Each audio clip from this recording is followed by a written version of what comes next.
Hello, and welcome to If Socrates Had a Podcast. I'm your host, Vinay Kalva.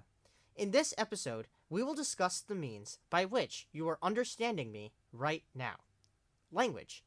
In particular, our focus will be on the consequences of language as demonstrated in two contexts: international politics and the teaching of mindfulness.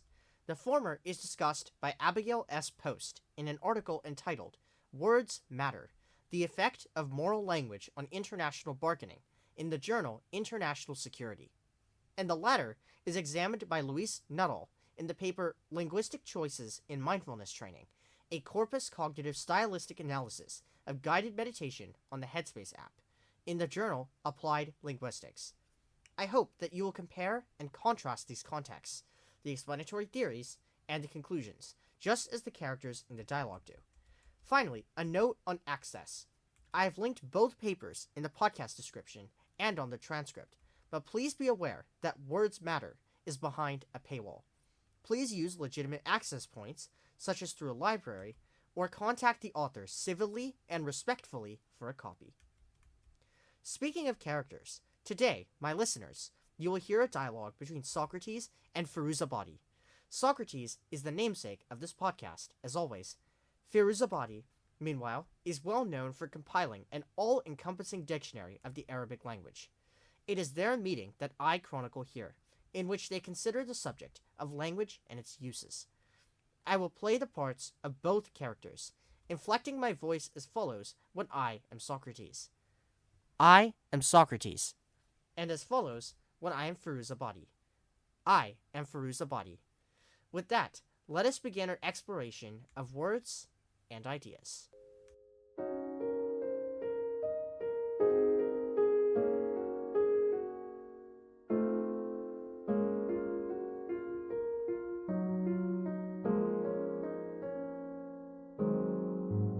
Greetings, my friend.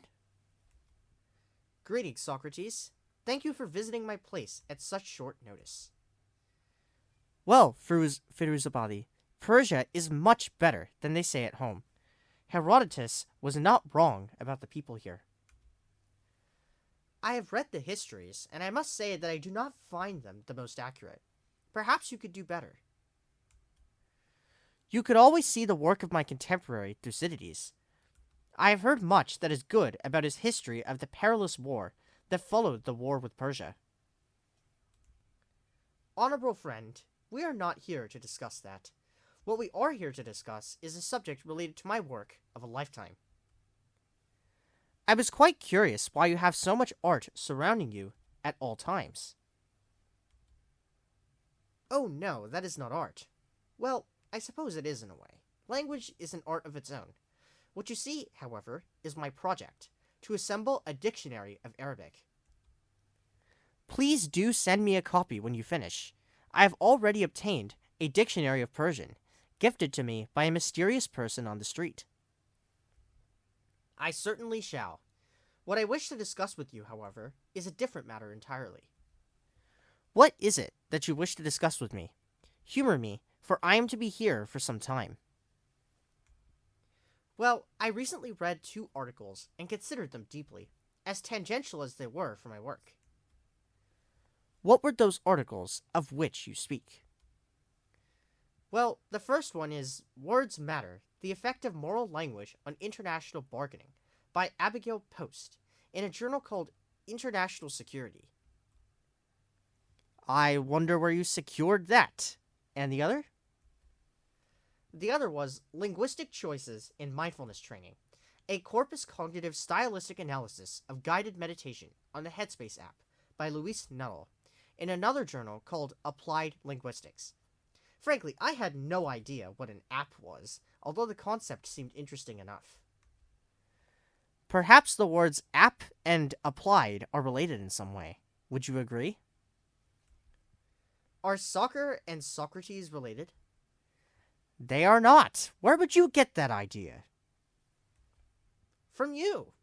I hope that you, Socrates, do not fall for the trap of false cognates.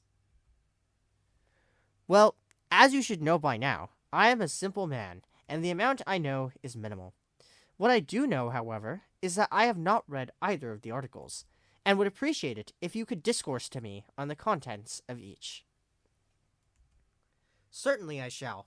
To start with Post's article, it posits the following causal pathway. Moral language causes moral attitudes to affect perceptions of foreign policy. This leads to the general populace opposing compromise. Negotiators acquiesce to public pressure and also do not compromise, and opponents also fail to compromise.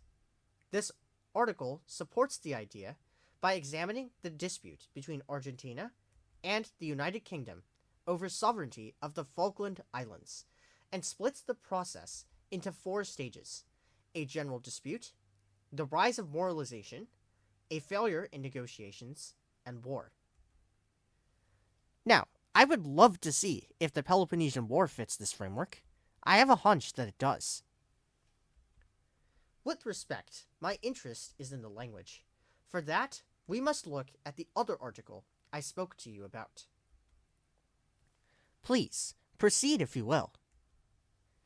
Now, regarding that article, it is an analysis of the language used to induce a state of mindfulness. Nuttall stated that she aimed to answer 2 questions. First, what language is used by those introduced to mindfulness? Second, what is the effect of that language on the experience of the phenomenon? What do you suppose the answers are to those questions, and how are they reached? To start with the methods, the first question is answered by a quantitative analysis of the language in the introductory course of the guided meditation app Headspace, and the second is answered by a qualitative analysis using a method called cognitive grammar.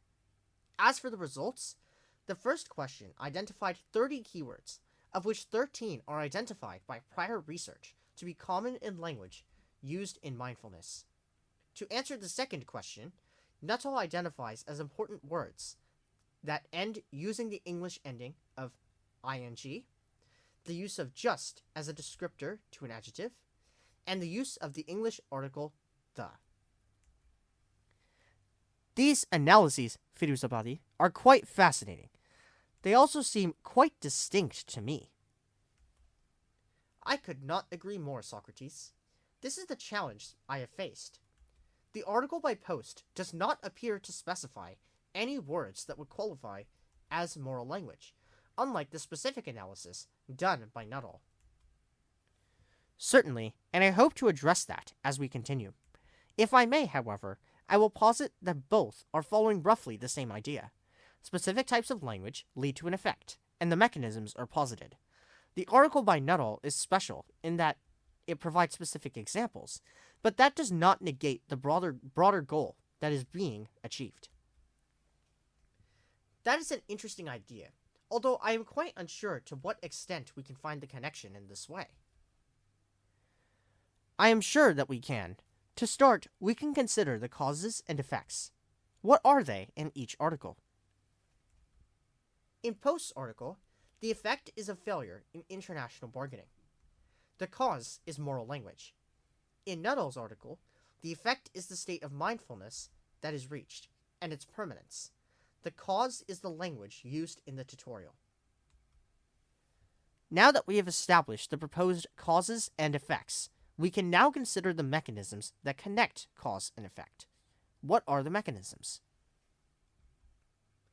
For Post, the language shapes attitudes, which results in a hardening of views. This causes the failure of negotiation. For Nuttall, specific words cause specific effects. I will need to elaborate on these so that we can fully appreciate the causal mechanism. I shall let you elaborate on these words. Thank you. I think it will be wise if we restrict our focus solely to what Nuttall emphasizes. We can consider other words afterwards if the mechanism is unsatisfactory. While I would not judge too quickly, I do not mind your approach. Proceed, if you will. I certainly shall. Let us start with words that end with ing, which Nuttall argues lead to an emphasis on focusing upon the present. For the word just, Nuttall relies upon 2 definitions offered by the Oxford English Dictionary. The first definition suggests that the word is used to identify that which is done immediately, after the point of time which is described. And the second definition suggests that the word is used to reduce the perceived significance of that which it describes. The second meaning appears to be important in emphasizing the principles of mindfulness in Nuttall's telling. Finally, the article the is used to make various phenomena and objects be perceived as objects by the listener. If I may complete your effort, could we construct the causal pathways as follows for this article? Words that end with ing lead to a focus on the present, resulting in mindfulness. The use of the word just under both definitions reduces the significance of events, leading to mindfulness. Finally, the use of the article the objectifies, leading to mindfulness. I see no reason not to. But tell me, Socrates, are the causal pathways separate or combined? From what I can tell, they are combined, not separate. Must we then not consider the emergent properties? We cannot assume that the effects are merely additive. I agree with you, Firuzabadi. How do you suggest we solve this problem? I do not see a way that we can solve this problem here, right now. For that, we would need to conduct an actual study, in which we had different groups with different prompts, varied according to the keywords here. And surely we would need to be careful to ensure that the text makes sense when heard. Otherwise, the results would not be useful to us. Precisely. However, we would need to consider another factor, a factor that we have not quite discussed yet. What factor might that be? 13 keywords in the list of 30 that Nuttall had. We have not discussed these. How many words have we not discussed? I reckon that we have not discussed several of them. Now, as to how much value that would provide, I do not know. Well, are we not attempting to develop a general theory of how language causes events? It would appear to me so. Perhaps we could consider this hypothesis. Language causes events by affecting the internal psychological state of the listener. I must object. This hypothesis seems trivially, obviously true. If I speak to you sweetly, you will feel and act a certain way. If I speak to you harshly, you will feel and act the opposite way. Well, we can only follow the evidence where it leads. This hypothesis seems to be validated by Nuttall. I think we should consider if it applies to Post as well. Let us consider it. Before we do, Socrates, I suggest that we take a moment and walk outside. I find this apartment of mine too stuffy for my liking. I do not disagree, and will gladly absorb the sights and sounds on your behalf. Perhaps this absorption will clear our minds. There is no doubt in my mind on that. Let us go.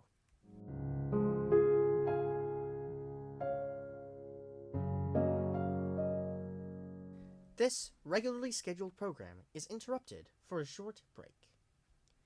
Dear listeners, you may be wondering how Socrates managed to meet Firuzabadi, and how he carried a pleasant and civil conversation with him, given the prejudice held by the Greeks towards the Persians at the time Socrates was questioning relentlessly. While I suppose that I have suggested the answer, I will leave you to ponder the question.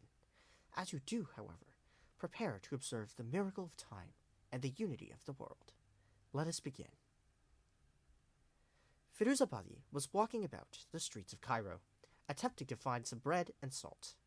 Why he was emulating the tradition of a faraway land is a matter I know too little about, unfortunately. What I do know, however, is that he eventually found his bread and salt, and walked towards the Nile to find a boat back to his home. The line was long, and Firuzabadi opted to start eating his bread and salt to pass the time. He eventually boarded the boat, however, and was squeezed by the number of individuals who happened to be on the boat at that time. He knew why they were there. They were laborers for the king, building all manner of things for him. He did not, however, think much about it. He had taken the same boat every day, back and forth, to get his bread and salt. He overheard a few of them whispering that Carthage was thriving so well now that they picked up the salt that Romans poured, threw it across the fields into large carts, and shipped it to Egypt. While wondering about the veracity of that tale, a man bumped into him. Before he had the chance to excuse himself for the mistake, Firuzabadi stopped him and asked him, "Who are you? Why are you on this ordinary boat, and not on a royal one? Surely you must be a royal guest." The poor man, Firuzabadi, had said this very loudly, and immediately the laborers, talking and talking, turned and went silent. The man then started. "I am not a royal guest, merely a commoner. I dare say these laborers are smarter than I am. However, I have never seen a person like you. Who are you, and why are you here?" Firuzabadi thus introduced himself as he would, and continued to ponder, before the man interjected to say, "I see you are pondering. Well, let me tell you who I am. I am Socrates, from Greece. I happened to take a boat that traveled straight from Athens, up the Nile, and I had the pleasure of passing through these beautiful lands that so many have written about. Now, as I was saying, at that moment a loud thud was heard. The boat had entered port, but something seemed very wrong. The floor filled with water, and the boat started to sink into the water. It was raining, too. Zeus had seemingly ordered the downpour. Everyone began to run off the boat into the pier, and as far as they could. Socrates and Firuzabadi did too, but separately. However, the force of the crash destabilized the roof, and Socrates was nearly under it. Just before it struck his head, the roof stopped, and was lifted 60 degrees away. On the roof was none other than that masterful student, Firuzabadi. Amazed, Socrates asked him who trained him, to which the young man replied that he had not been trained. Socrates and Firuzabadi then discussed the work of each other, and resolved to discuss a matter of language. It was thus that Socrates and Firuzabadi met. However, I must pose an even more important question. How exactly did this come here? This tale is not in any documents, to my knowledge. I will walk into the fields and find out where it came from. Please contact me in 50 years, or if you find out the answer, whichever is earlier. In the meantime, let me return you to the conversation once occurring.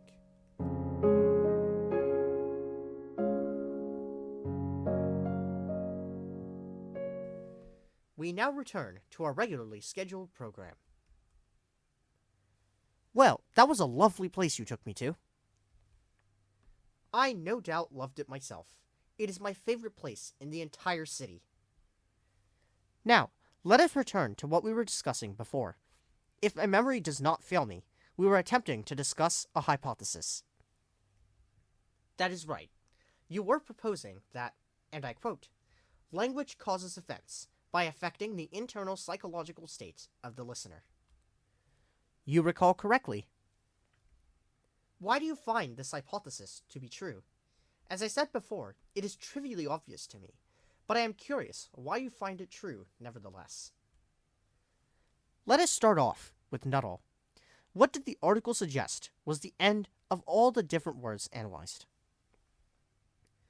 That they produced a certain specific inducement towards mindfulness. Do each of these inducements work to change the psychological state of the listener? Absolutely. Do the effects at all cancel one another out?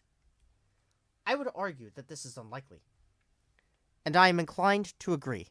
Hence, the hypothesis is true for Nuttall. I must concede the point. Now, for Post. Surely it is not true. Post provides me more material to work with, so I will argue that the hypothesis is true, based upon both the theory and the case study. I await hearing your explanation. Let us start with the first step in the proposed mechanism. Oral language alters perceptions of foreign policy from being policy-oriented to being a moral calling card. If an issue is analyzed through the lens of policy, how would one feel about it going the opposite way to what is desired? They would be opposed to it and call it wrong. What if the issue is a moral one? They would consider it sinful. What occurs if one considers something to be a sin? They become more vehement and firm, and wish that the sin be eliminated. Will such a person carefully consider the means by which the action must be reversed? They may, but it is less likely. What of their feelings? Their feelings will remain extreme. And feelings, of course, are the result of one's internal psychological state. I see no reason to believe otherwise. Thus, the hypothesis that language affects one's internal psychological state stands. What of the case study involving the Falklands? The answer lies in the first and second stages. What was the first stage? A general dispute. How would you characterize this dispute? It appears to me that the dispute was first dormant, and then public awareness increased. What was the result of increased public awareness? When the Argentinian military junta took over, the British public and the Falkland Islanders became strongly opposed to Argentinian rule. This was the second stage, was it not? It was indeed the second stage. What characterizes this strong opposition? The sense I had was that, on both sides, the issue became emotionally charged. I'm sure it was viscerality either way. In any case, does emotional charge suggest a change in the internal psychological state of the people with that view?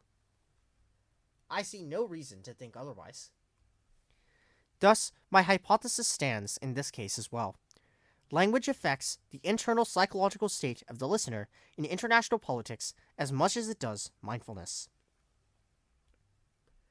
I find it difficult to reject your hypothesis. I still cannot accept, however, the idea that this must be the explanation. I understand your hesitancy. Could you pose any counterexamples for my own benefit? Did you otherwise find any flaws in the arguments that I have made? Having had a moment to think about it, I must challenge the notion that one focusing on policy without any emotional resonance whatsoever would feel unemotional at the policy going the wrong way. How do you think that person would respond if I am wrong? Well, I remember the quote by David Hume that reason is, and ought to be, the slave of the passions. So the person facing policy that they disagree with would vehemently argue that the policy is wrong? Precisely. How else would they argue? Well, consider us. Are we vehemently arguing against one another? I do not believe we are. Why would we do such a thing? Well, you disagree with me in this instance, but you have been nothing but respectful.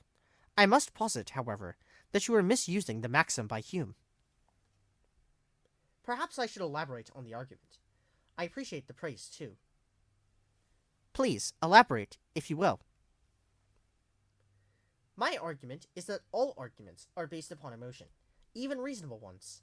Thus, one using reason and focusing on the issue at hand would still act out of an emotional motivation. I see what you were saying. Now tell me, is emotion all the same, or does it work on scales? On scales, of course. If emotion works on scales, can one focus on the issue without emotional resonance, and another focus on the same issue, but with emotional resonance? Certainly, they can. Thus, how would the person focusing on the issue without emotional resonance respond? They would react in a calmer fashion, and would imply a lesser change to the psychological state than if the issue is emotionally charged? It certainly would. Thus, would you agree with this hierarchy? No emotion, no change. Some emotion, some change. And much emotion, much change. I see no reason to disagree. I thus consider my hypothesis firmly established. Now that your hypothesis is established, what are its implications for Post and Nuttall? The implications can be expressed simply. For the article by Post, moral language changes the internal psychological state of the listener, causing them to change their views of the issue. This occurs throughout the proposed mechanism, resulting in escalation. For the article by Nuttall, mindfulness language changes the internal psychological state of the listener by detaching them from what they hold on to, causing them to become calmer. I now remember a counterexample that I have not presented to you. Suppose I insult you on the street, verbally, and feel no emotional sense in doing so. If you do not react, have I managed to avoid changing your internal psychological state? Yes, you have. I must question, however, the idea that you would insult me and feel no emotional sense in doing so. On what basis would you question the scenario? Well, why would you insult me if you do not have some reason? Perhaps you find joy in insulting me, or it brings you rewards that will make you happy. Is this not a change in your psychological state? It certainly is. Although, I must add, it depends upon the response of the listener, me. In essence, by insulting me, you are changing your own psychological state, because the way I react will affect it. I do not doubt that, but what about your lack of reaction? Well, instinctually, I must react. To avoid reacting, I must train myself to avoid doing so. Think of the way we might describe it. I was insulted the other day by some random fellow, but I did not let it affect me. Exactly.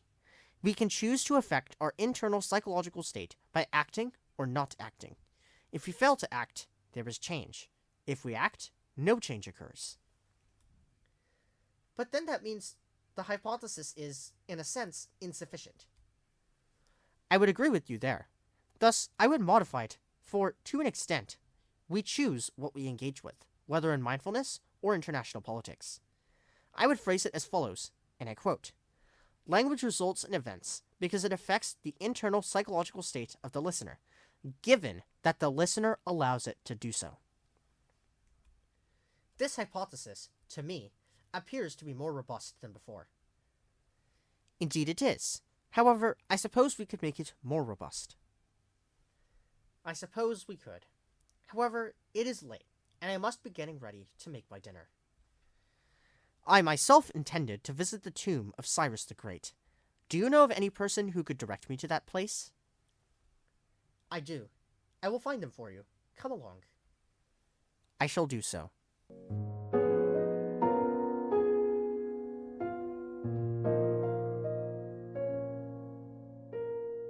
This concludes the 6th episode of If Socrates Had a Podcast. You can find the papers discussed in this episode by checking the podcast description, or the section of the transcript entitled Texts Discussed in this episode. If you have any questions or would like to suggest books or notable people that I should feature on this podcast, reach out by sending me an email at ishap.podcast@gmail.com. That's ishap.podcast@gmail.com.